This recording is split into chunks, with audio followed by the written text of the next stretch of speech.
sampai di tahap ini, sebelumnya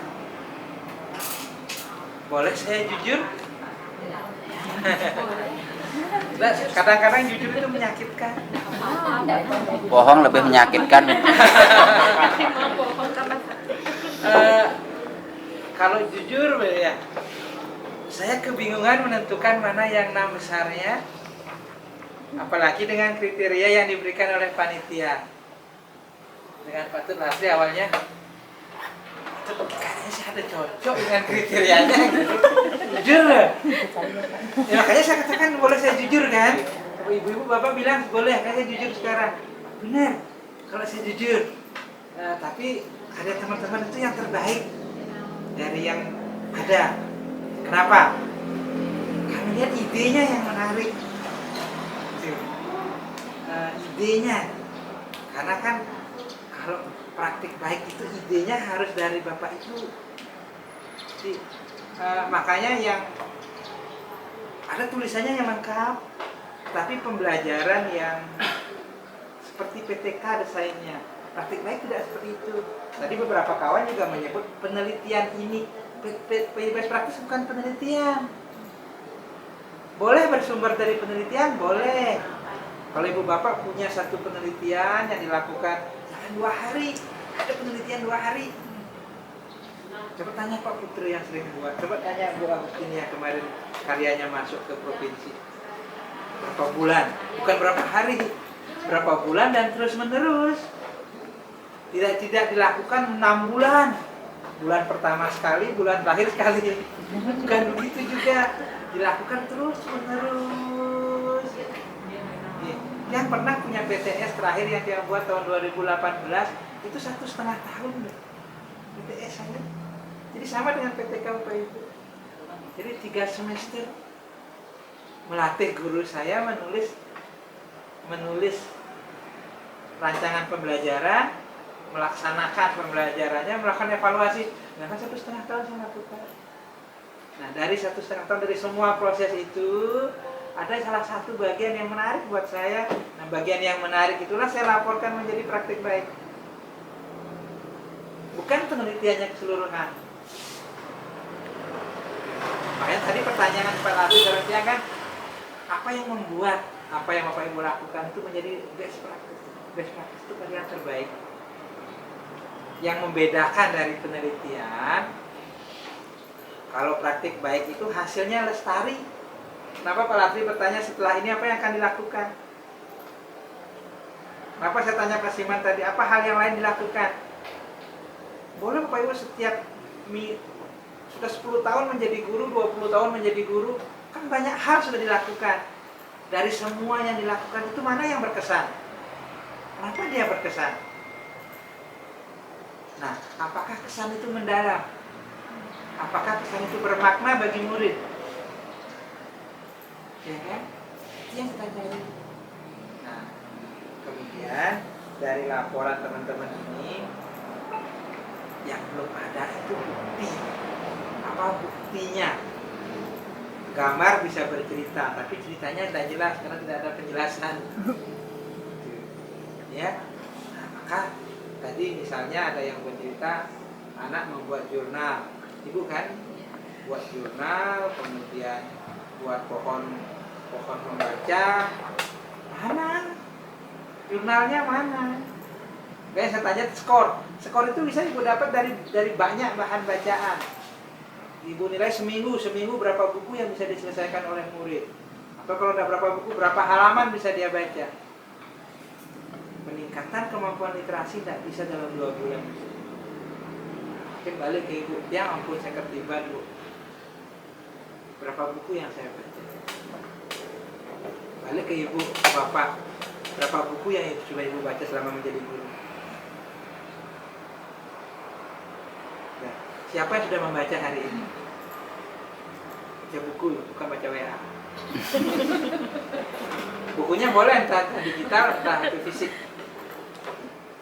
Belum kan? Jadi kita belum menarik. Nah, maka saya sangat sepakat dengan ide teman-teman. Belum meningkatkan pemahaman murid, belum. meningkatkan kompetensi membacanya belum, tapi baru minat, baru motivasi. Itu sepakatan saya dengan Pak Latri.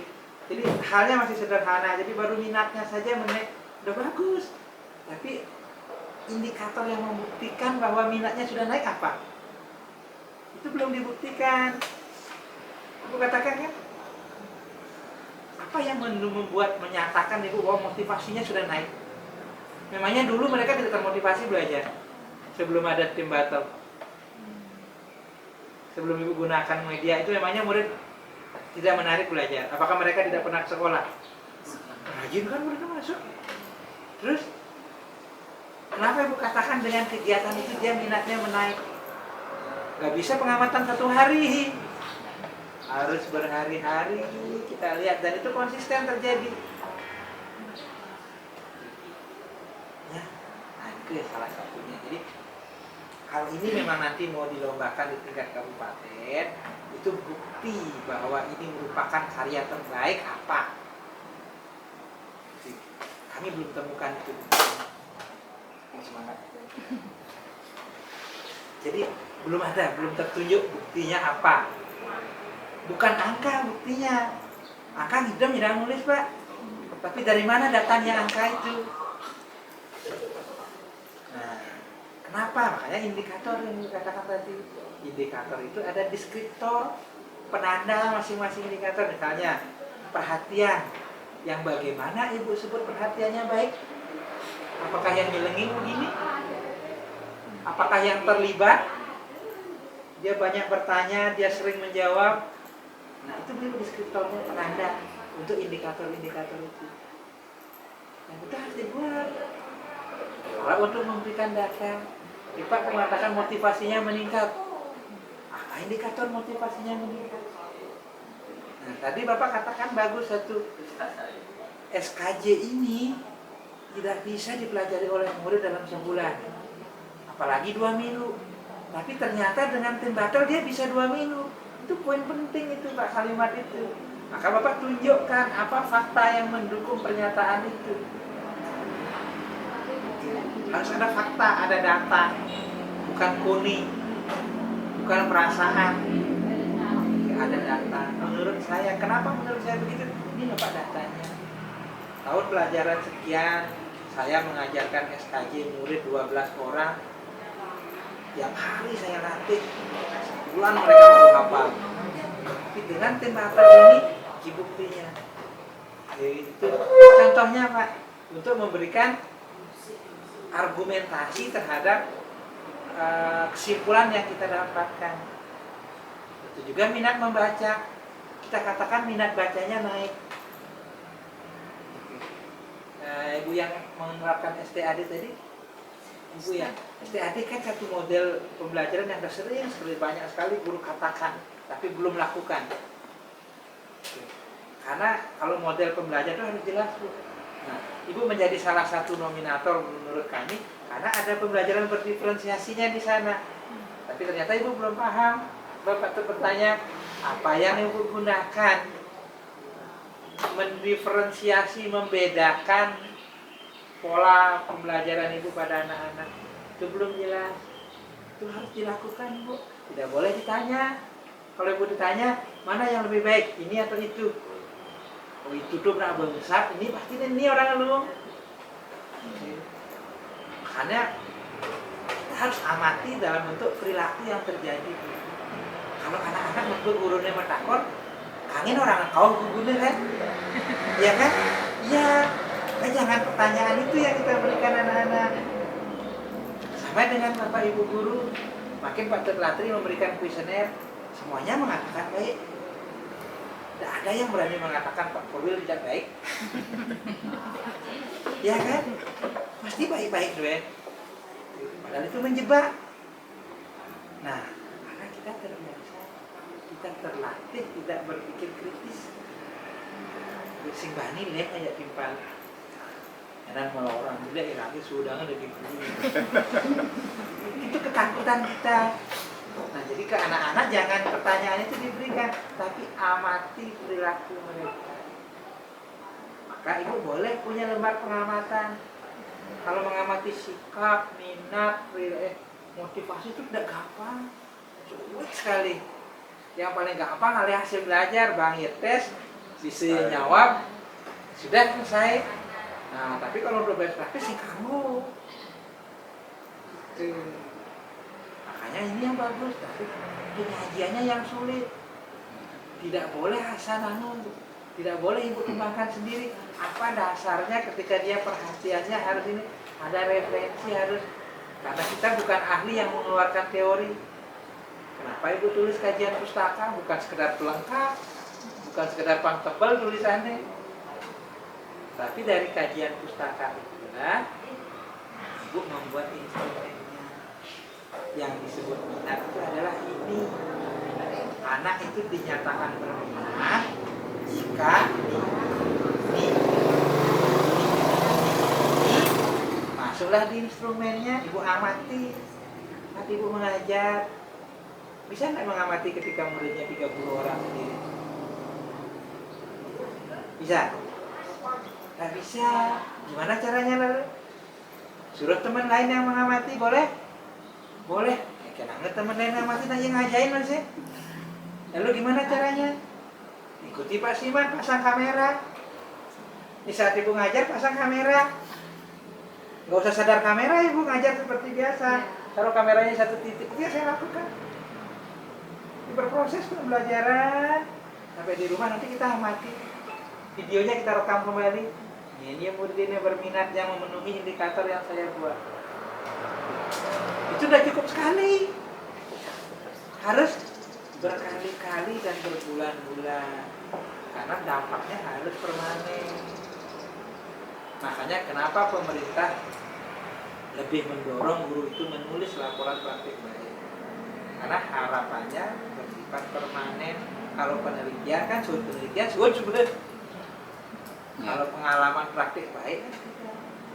Maka kalau menulis praktik baik, melaporkan praktik baik, Bapak Ibu harus mampu menunjukkan pembanding. Contoh Pak Siman tadi, pernah game ini, pernah game ini, pernah game itu. Tapi ini hasilnya paling baik. Kenapa? Nah, kalau ini begini hasilnya, kalau ini begini hasilnya, kalau ini begini hasilnya, bandingkan sekarang. Inilah yang terbaik. Tapi kalau Bapak Ibu belum melakukan apa-apa, mana punya yang terbaik? Ya kan? Sama dengan Bapak Ibu-ibu yang punya suami. Pasti itu yang terbaik kan? Benar yang terbaik? Pasti maluan berdain lah. Makanya nih terakhir nih jadi yang terbaik. Kalau belum yang terbaik, mana biarkan ngalina. Ya kan? Kan itu yang terbaik. Sama dengan proses pembelajaran. Oh ini belum baik, ini Bapak Ibu akan mencoba lagi sampai menemukannya. Jangan 2 hari Pak, gak ada dalam 2 hari bisa jadi terbaik. Pak pengajian 15 tahun, masa dalam 2 hari itu lungan kena mulas tiba. Maka harus dilakukan terus permanen. Di laporan, lampirannya benar. Makanya Ibu tadi saya tertarik sebenarnya Ibu. Kalau Ibu mau tunjukkan videonya, ternyata videonya itu gimana bisa membuat minat murid. Makanya minat muridnya tidak pada pelajarannya, tapi pada alatnya itu. Ya, jadi nggak usah diisi apa-apa, itu juga minatnya pasti tertarik. Ya, dia satu lagi tadi siapa yang nyuruh anak-anak nyari di YouTube ya? Lepas ya. Nih, Ibu ya, yang bilang jangan anak-anak nyari di YouTube. YouTube itu belantara loh. Hutan lebat. Ya, TikTok apalagi short video, short movie itu 3 menit ya, suruh ke iklan kan, dia disarankan nonton video ini. Jadi kalau ibu buat video 5 menit, anak-anak nonton setelah 5 menit itu kan ada saran lagi video-video lain muncul. Anak-anak udah jadi belajar karena dia disaran ini dong ditepuk gitu. Klik lagi. Jadi berantara itu. Maka yang paling bagus kalau mau pakai video, Bu, taruh di Google Drive. Google Drive dulu. Sehingga ketika selesai. Karena kan di Drive sifatnya. Apalagi anak SD. Apalagi tidak diawasi. Apalagi kalau tidak punya, lebih susah lagi. Makanya jangan pakai media itu. Pernah nggak Ibu ngelatih anak-anak aja naik pohon? Pernah ngajak murid dulu ngelangi? Belajar mereka ada pintar. Nah, artinya bagaimana melalui kegiatan itu dia bisa belajar. Berapa meter lebar sungainya? Pernah diukur? Kalau kamu berjalan dari sini sampai di sini, berapa waktu yang dibutuhkan? Kalau kamu berenang, mana yang lebih cepat timbang berjalan? Analisisnya banyak kalau memanfaatkan itu. Masalahnya sungainya di sana berair kalau musim hujan aja. Ya, jangan diajarkan kalau memang tidak ada. Contoh kasus, jadi apa yang ada di sekitar kita itulah yang pakai belajar. Jadi jangan membayangkan sekolah lain itu ya ngawon proyektor, balik ngawon video, jangan. Jadi apa yang ada di sekolah ini. Ya. Jadi kalau punya proyektor, punya bagus, tapi tidak gampang menggunakan ini ngajar Bu. Karena perhatian anak pada alatnya, bukan keisi materinya. Oke. Apalagi ya teman-teman yang mohon maaf agak melebar, itu untuk memberikan ide Bapak Ibu menulis praktik baik. Apalagi ngajar matematika, namun proyektor animasi, ngitung perkalian, perpenjumlahan, dua kesu kotak, jangan benda dua kotaknya dari papat. Kenapa tuh jebak tuh jemaah papat praktek ini aja muridnya. Ajak muridnya kesu ke beten pohon udah mis. Namun aku kelecuk ke tangan di kayu. Kemudian setelah selesai dalam 5 menit kumpulkan.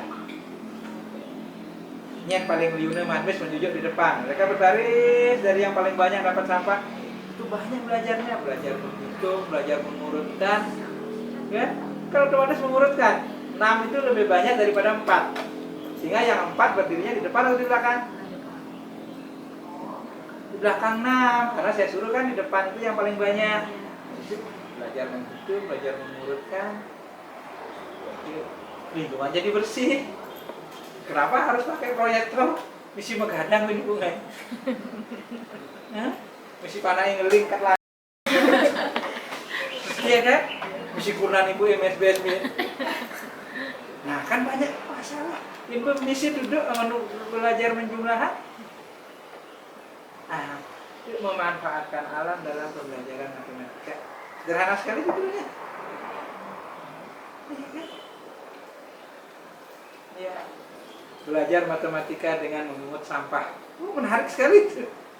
Gimana memungut sampah jadi belajar matematika? Berenang untuk memahami konsep luas.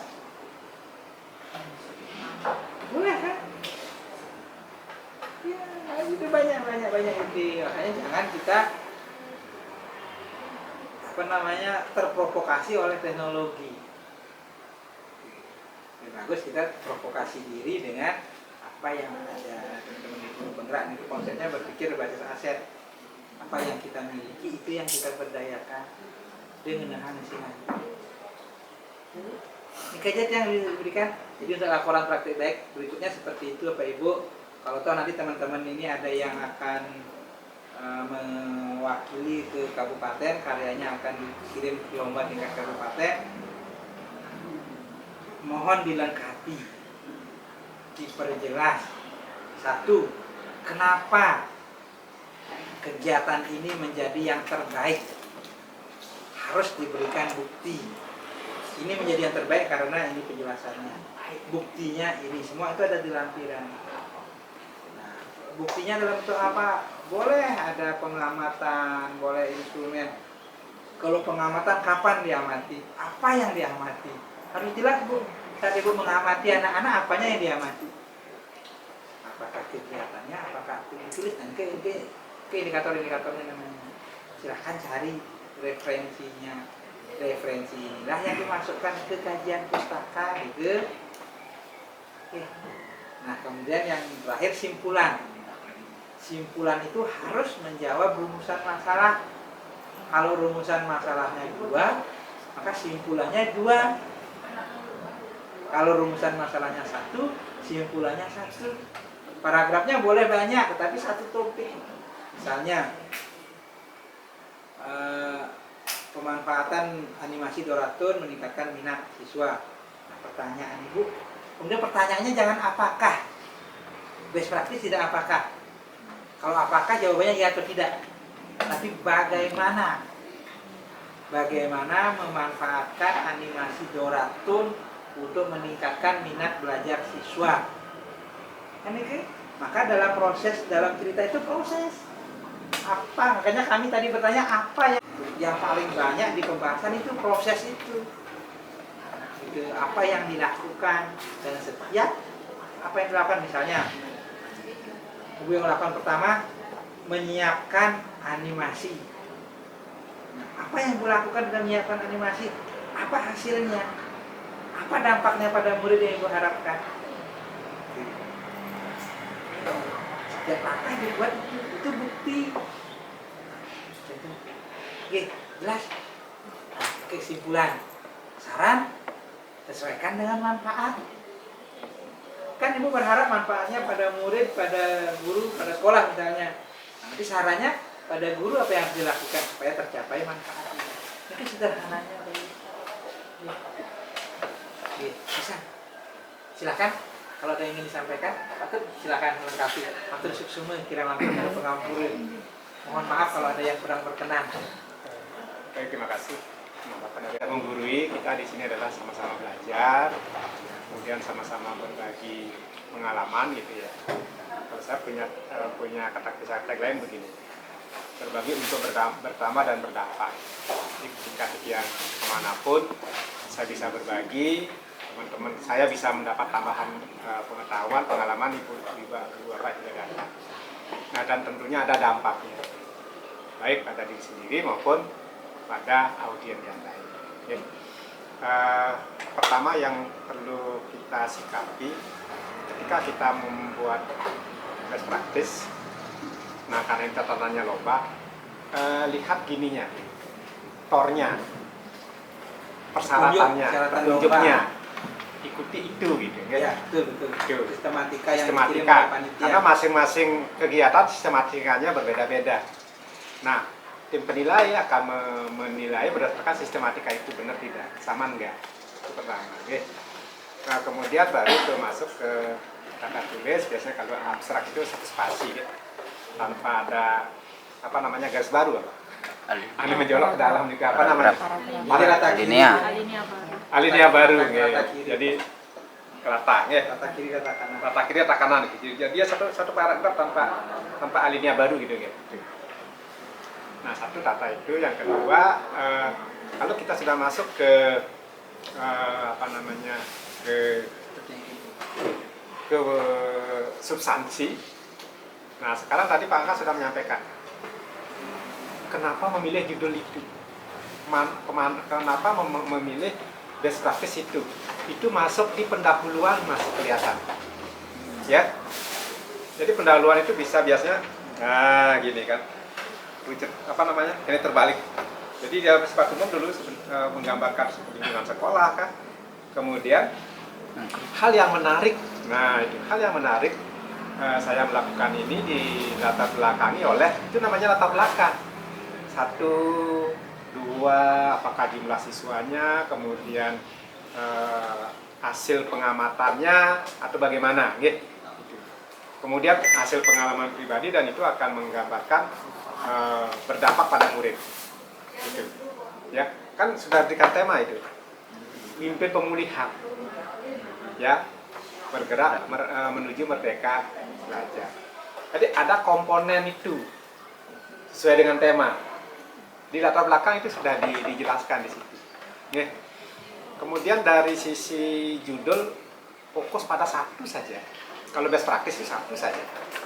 Ya, itu. Kalau misalnya menggunakan tadi diferensiasi, cukup diferensiasi.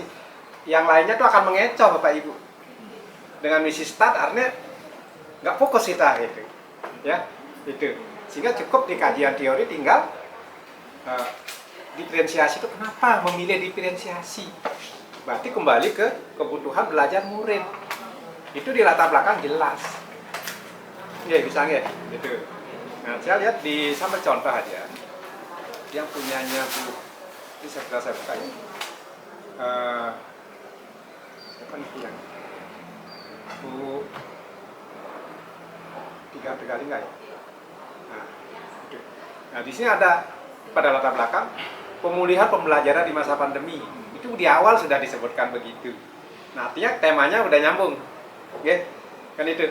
Nah, kemudian beberapa upaya yang dilakukan dalam pemulihan pembelajaran itu. Disatukan 1, 2, 3, 4, salah satunya masuk di situ yang menjadi praktik baik. Oke. Berikutnya rumusan sudah bagaimana? Biasanya rumusan itu adalah menggambarkan judul ke kesimpulan. Rumusan masalah itu kesimpulan, mengacu ke tujuan, terus tujuan itu masuk ke kesimpulan. Oke, manfaat masuk ke rekomendasi atau saran. Nah, jika ada kesesuaian. Kemudian di kajian pustaka itu sesuai judul. Ya, sesuai judul. Nah, namanya kajian pustaka. Ini diharapkan ada dasar pedomannya. Kemana ngutip? Ya. Tadi makanya saat ada botol itu hati-hati juga gitu. Jadi ya lebih baik tempetel aja pakai gitu. Jadi di kajian teori masuk gitu. Kalau teh botol di kajian itu ternyambung dan gitu. Nah, di situ. Saran saya kalau masuk ganti dengan tempetel ya, jangan usah pakai teh botol.